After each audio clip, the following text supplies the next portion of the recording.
সালাম। আপনারা কখনো একটা জিনিস ভেবেছেন যে আমাদের প্রিয় নবীজিকে নিয়েই কেন এত কটূক্তি করা হয়? মুহাম্মদ সাল্লাল্লাহু আলাইহি ওয়াসাল্লামকে নিয়েই কেন কটূক্তি করা হয়? নানান জায়গায় শুনবেন আপনারা আমাদের প্রিয় নবীজিকে নিয়েই কটূক্তি করা হয়েছে।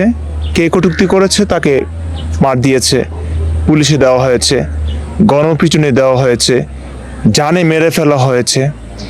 এত সব ভয়কে জয় করেও কিছু মানুষ এত রিস্ক নিয়েও আমাদের প্রিয় নবীজিকে নিয়েই কেন কটূক্তি করা হয়?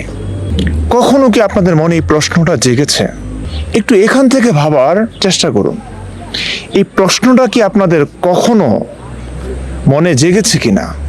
নবী তো আরও ছিলেন, অনেক ধর্মের প্রবর্তক আছেন, কই তাদেরকে নিয়ে কখনো শুনেছেন যে তাকে নিয়ে কটূক্তি করা হয়? কখনো শুনেছেন যে খ্রিস্ট ধর্মের প্রবর্তক ঈসা আলাইহিসসালাম, তাকে নিয়ে কখনো কটূক্তি করা হয়েছে? শুনেছেন কেউ ঈসা আলাইহিসসালামকে নিয়ে কটূক্তি করতে গিয়ে মার খেয়েছে? শুনবেন না।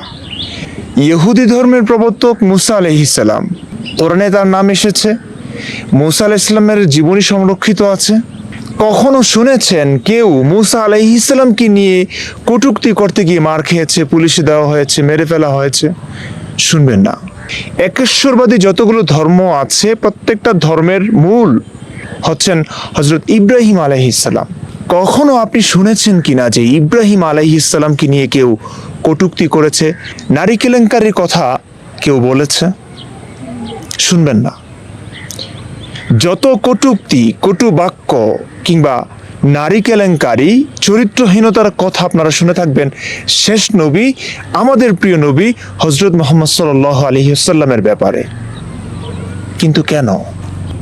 কখনো কি আপনাদের এই প্রশ্নটা জেগেছে যে কটূক্তির কারণে মার খাচ্ছে কিছু মানুষ, যে কটূক্তির কারণে কিছু মানুষের জীবন যাচ্ছে, কিছু মানুষ জেলে যাচ্ছে, সেই কটূক্তির ভাষাটা কি? সে কি আসলে বলেছিল আমাদের প্রিয় নবীজিকে নিয়ে?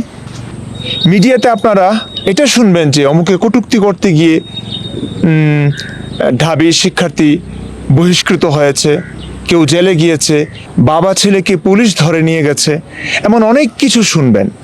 কিন্তু কখনো কি আপনাদের মনে এই প্রশ্নটা জাগেনি যে কি কটূক্তি তারা মুহাম্মদ সাল্লাল্লাহু আলাইহি সাল্লামকে নিয়ে করেছিল? কটূক্তির ভাষাটা কি এবং কোথা থেকে এই কথাগুলো সে বলছে, কেন বলছে? সে কি মিথ্যা বলছে নাকি সত্য বলছে? কখনো কি এই প্রশ্নটা জেগেছে? মানুষ ধর্মের ক্ষেত্রে এত অন্ধ কেন হয়? যদি এই দুটি প্রশ্ন আপনার মনে জাগতো, তাহলে আমার মনে হয় না দুনিয়াতে মুহাম্মদ সাল্লাল্লাহু আলাইহি সাল্লামকে নিয়ে কটূক্তি করবার কারণে কেউ মার খেত। কারণ প্রত্যেকটা মানুষ আপনারা বুঝে যেতেন যে আসলে নবীকে নিয়ে যে কটূক্তি করা হয়, কটু বাক্য করা হয়, নারী কেলেঙ্কারির কথা বলা হয়, এগুলো একটাও মিথ্যা কথা না, সবগুলোই সত্যি, সবগুলোই কোরআন হাদিস থেকে পাওয়া। দেখুন, ইসলামের যত সমালোচক ছিলেন 1450 বছর ধরে নবীর যুগ থেকে নিয়ে, সমস্ত সমালোচক বিরুদ্ধচারণকারীদেরকে নির্মমভাবে মেরে ফেলা হয়েছে। এখনো যারা নবীকে নিয়ে কিছু কথা বলছে, কটূক্তি করছে, তাদেরকেও কিন্তু মেরে ফেলা হচ্ছে, মব জাস্টিসে মারা হচ্ছে, পুলিশে দেওয়া হচ্ছে, তাই না? কিছু মানুষ তো নবীকে নিয়ে কথা বলবার কারণে শেষ হয়ে গেছে, জীবন শেষ হয়ে গেছে। তারপরেও কিন্তু মানুষ থেমে থাকছে না। এত রিস্ক নিয়ে কেন কেন কথা বলছে আমাদের প্রিয় নবীজিকে নিয়ে? কেন? শুধু এই প্রশ্নটা জাগান অন্তরে এবং একটু ঘাটাঘাটি করুন। যতগুলো কথা বলা হয়, নবীকে নিয়ে যা বলা হয়, সবই সত্যি এবং প্রাসঙ্গিক। অন্যান্য নবীকে নিয়ে কথা বলা হয় না কেন, শুধু এই প্রশ্নটা করলে আপনি এর উত্তরটা পেয়ে যাবেন। আপনি দেখুন, মূসা আলাইহিসসালাম পুরো জীবনে একটা বিয়ে করেছেন, ঈসা আলাইহিসসালাম পুরো জীবনে বিয়ে করেননি। একেশ্বরবাদী ধর্মের মূল হচ্ছেন হযরত ইব্রাহিম আলাইহিসসালাম। হযরত ইব্রাহিম আলাইহিসসালাম কয়টা বিয়ে করেছেন? কয়টা? সারা, হাজেরা, সারাকে প্রথম বিয়ে করেছেন, সারার বাচ্চা হচ্ছিল না, সারা নিজেই তার বাচ্চা হয়নি বলে বাচ্চার জন্য, সন্তানের জন্য, ভবিষ্যতের জন্য তিনি হাজেরাকে গিফট দিয়েছেন, উপহার দিয়েছেন স্বেচ্ছায়। হাজেরা কি বিয়ে করেছেন। তারপর সারার মৃত্যুর পর ইব্রাহিম আলাইহিস সালাম আরেকটা বিয়ে করেন, যেটা ইসলামিক ইতিহাস থেকে পাওয়া যায়। অন্তুরা বা অতুরা নামে একজন মহিলাকে বিয়ে করেন। 3 জন, তাও একসঙ্গে না, এক স্ত্রীর মৃত্যুর পরে। অন্যান্য নবীদের ক্ষেত্রে আপনি কটূক্তি শোনেন না, কারণ তাদের জীবনে এমন কিছু ছিল না। আমাদের প্রিয় নবীজির ব্যাপারে শুনছেন, কারণ তার জীবন জুড়ে শুধু বিয়ে, ওই বাগানে বাগানে চিপায় চিপায় গিয়ে তিনি বিয়ে করেছেন। অস্বীকার করতে পারবেন? সহিহ হাদিসের কথা, কোরআনের কথা, তার জন্য মহাবিশ্বের মহা ক্ষমতাধর আল্লাহ এতগুলো বিয়ে দাসী থাকবার পরেও তার জন্য আল্লাহ তাআলা বিশেষ একটি বিধান দিয়েছেন, যেটি উম্মতের জন্য না। সেই বিশেষ বিধানটি কি জানেন? হিবা। কোনো নারী যদি এসে নবীকে বলে, হে নবী, আমি আমাকে আপনার কাছে সমর্পণ করলাম, নবীর পছন্দ হলে সেই নারীকে ব্যবহার করতে পারে, তার সঙ্গে বিয়ে ছাড়া, কিংবা এটাকেও বিয়ে বলে। বিয়ে বলতে মোহর লাগবে না, সাক্ষী লাগবে না, শুধু ওই নারী এসে তার শরীরটা দান করলো, আর নবী চাইলে সেই শরীরটা ভোগ করতে পারবেন। আপনার কি মনে হয় নবীর এতগুলো স্ত্রী থাকবার পরেও, এত দাসী থাকবার পরেও নবীজির জীবনে এমন একটি বিয়ের প্রয়োজন ছিল? সূরা আহজাবের 50 নং আয়াতে তাই আছে। দেখুন, এতটা অন্ধ হবেন না। আমরা কেন কথা বলছি? যারাই ইসলামের ব্যাপারে কথা বলছে, আমরা কি জানি না যারা কথা বলে তাদের উপর দিয়ে কি বয়ে যায়? যত নাস্তিক অ্যাক্টিভিস্ট আছেন, যারা ইসলাম নিয়ে সমালোচনা করছেন, প্রিয় নবীজিকে নিয়ে কটূক্তি করছেন বলে আমরা শুনি, কে আছে বাংলাদেশের? যারা বলেছে অসংখ্য মানুষকে মেরে ফেলা হয়েছে, অভিজিৎ রায় থেকে নিয়ে হুমায়ুন আজাদকে মেরে ফেলা হয়েছে, এবং যারা এখনো বলছেন, কোন পর্যায়ে গিয়ে তারা বলেছেন, কিংবা বলতে গিয়ে তারা কোন পর্যায়ে গিয়েছেন জানেন? মুফতি আব্দুল্লাহ মাসুদ, তার 14 গোষ্ঠী আলেম, নিজেও একজন জাজ্জেল আলেম, তিনি তার দেশে তার অবস্থানে খুব সুখে ছিলেন, তারপরেও কেন তিনি নবীকে নিয়ে সমালোচনা করছেন? কেন?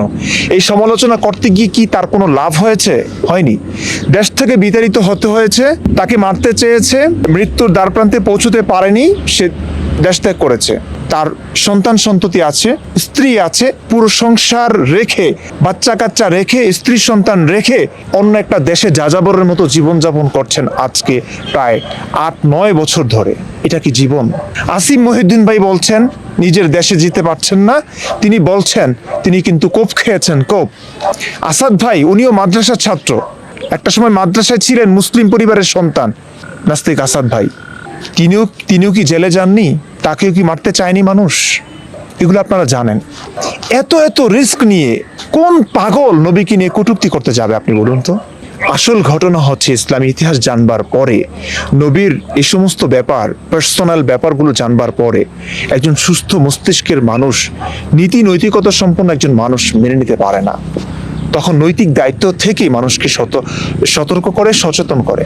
এই কথাটুকু যেদিন বুঝবেন, সেদিন পৃথিবীতে শান্তি আসবে। আমি আর কিছু বলছি না, শুধুমাত্র আমার কথাগুলো একটু এখান থেকে না, ইমোশন থেকে না। ব্রেন কি এখানে থাকে? আমি জানি না, মাদ্রাসায় পড়ে আসলে বিজ্ঞান টিজ্ঞান তেমন একটা জানি না। এখান থেকে একটু ভাববেন। আমি আপনাদের শত্রু নই। আজকে আমাকেও মারতে চাওয়া হয়েছে, আমিও পরিবারের কাছে নেই, যাযাবরের মতো জীবনযাপন করছি। আমি জানতাম সবকিছুই আমাকে মেরে ফেলা হবে এই প্রশ্নগুলো করলে। আমার অবস্থা ওই হুমায়ুন আজাদের মতো হতে পারে, অভিজিৎ রায়ের মতো হতে পারে, রাজীবের মতো হতে পারে। আজও যারা কত মানুষ বলছে, হিন্দু, মুসলিম, আস্তিক, নাস্তিক, জ্ঞানী গুণী সকল মানুষ মিলে কেন নবীকে নিয়ে কটূক্তি করছে? কত রিস্ক নিয়ে করছে? কি, কোন স্বাদে, কোন আনন্দে? আনন্দ তো না। একটু ভাবুন, জাস্ট কোরআন হাদিসটা পড়ুন। দেখুন, আমরা কোরআন হাদিস পড়ার কথা বলি, বুঝে শুনে পড়বার কথা বলি, কিন্তু যত নাস্তিক আছেন আপনারা দেখবেন, আলেমদের কাছে যান, আসিফ মহিউদ্দিন ভাই প্রতিনিয়তই আলেমদেরকে চ্যালেঞ্জ দিচ্ছেন, আহ্বান জানাচ্ছেন যে আপনারা আসুন, ইসলামটা আমাদেরকে বুঝিয়ে দিন, এই প্রশ্ন আছে, ইসলামের এই সমস্যা আছে, চলুন আলোচনা করি কোরআন হাদিস থেকে। নাস্তিকরা প্রতিনিয়ত আহ্বান জানাচ্ছে, কিন্তু কোনো আলেম তাদের সঙ্গে বসতে চাচ্ছেন না। কেন? নাস্তিকরা প্রতিনিয়ত বলছে কোরআন হাদিস বুঝে বুঝে পড়ুন, কোরআন হাদিস বুঝে বুঝে অর্থ সহ পড়ুন, পুরো ইতিহাস জানুন, তারপর আপনি যদি মানতে চান ধর্ম, মানুন, আপনার ব্যাপার।